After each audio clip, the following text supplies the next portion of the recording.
it would stop some of this inane complaining. Ginobili hits both. Clark releases down the other end. Layup. Oh, he's good. What a play in the final second. San Antonio caught napping there By David West. Absolutely inexcusable by Murray, but a beautiful finish by Ian Clark. A terrific finish to the quarter for San Antonio. Besides that play, they have the lead by 4. Road trips 5 or 6 hours.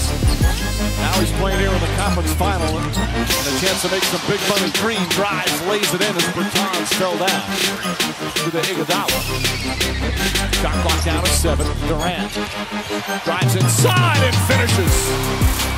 Those long strides again. 13 points for Durant. 11 straight points here for Golden State.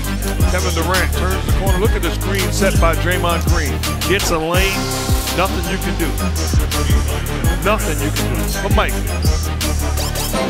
coming into this game. Who does the ball find? JaVale McGee, guys. Thank you, Doris. Green the rebound, Green the drive, coast to coast with no resistance at all. Fourth quarter.